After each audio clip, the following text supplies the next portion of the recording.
Alright, we're going over yesterday's Twid and Xur today, and if you enjoy this kind of format, let me know by hitting that like button, and let's jump into the video.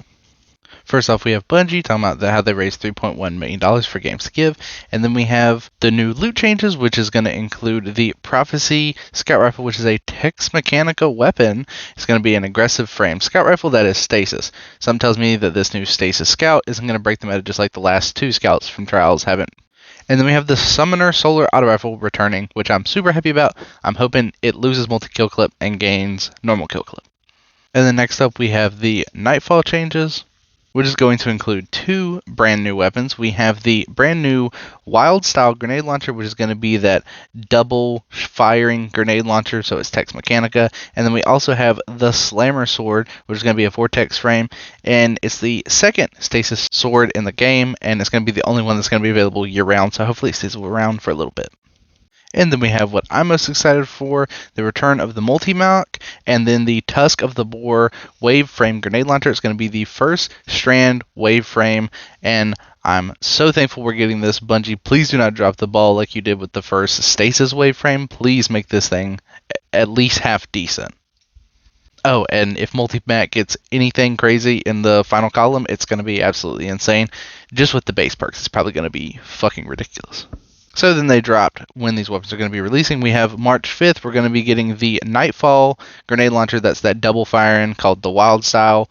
And then we're going to see on March 12th, the Summoner Auto Rifle return to Trials. And then March 19th, we're going to see the Slammer Sword in Nightfalls. And then we're going to see the Prophecy Scout inside of Trials. And then on April 2nd, we will see Iron Banner return for the umpteenth thousandth time this season, which will include that Waveframe Grenade Launcher and Multi-Mach, which is probably what I'm most excited for.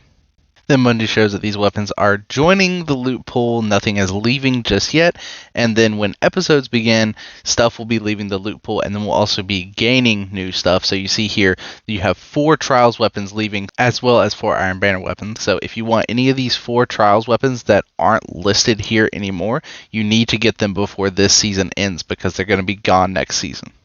And then you have Bungie mentioning that next season, Trials will go back to having 6 weapons in rotation instead of 8. So again, get those 4 if you want them. Iron Banner will also be losing 4 weapons, which you can see here because they've always had 8. And then Strikes will only be losing 2 because they're gaining 2 permanently because episodes are going to be longer. So TLDR, Trials will revert back to 6 weapons in rotation. Iron Banner will stay at 8. And Strikes will increase to 8. Although it will already be 8, it will stay at 8 as well. So here are all the weapons that will be leaving when the final shape drops. So if you want any of these weapons, make sure you get them before the final shape drops, or else you're going to have to focus into them and it's going to be more difficult to get.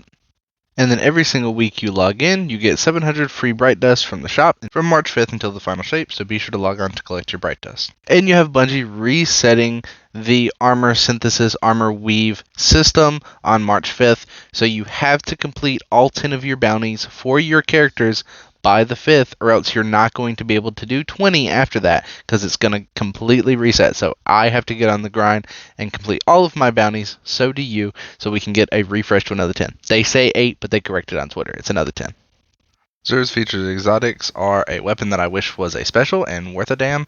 We have 6 Coyote, and if you enjoy playing Strand Hunter, that is definitely a pickup if you don't have one, and it's a decent stat, not very high, but decent spread. MK44 Stand-Asides, which have a terrible roll, 67 overall if you don't have it, pick it up. And then Controverse Holes, which have way too much mobility and some decent discipline, so if you like mobility on a Warlock, get it, but I would skip unless you don't have it. As for weapons, pretty much everything here is forgettable. We have Fire Fright and Fire and Forget, which are 2 craftable weapons, so you can pick 5 of those up and dump harmonizers into them if you need to do that, if you don't farm the missions every week. We have the Enigma's Draw with a half-decent roll with decent range for PvP.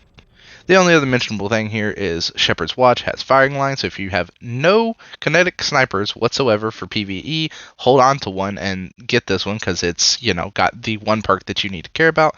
As far as armor goes, it's a Sunset Set. If you don't have it, pick it up, but the stats are all 53 across the board, and Hawkmoon has way too much handling with Snapshot, so that's pass for me. If you enjoyed the video, be sure to hit that like button. If you're new, consider subscribing, click the notification bell so you know if I would make new videos like this, because I make new videos about the Twid and Xur every Friday at about 5. And thank you so much for watching, and I'll see you in the next one.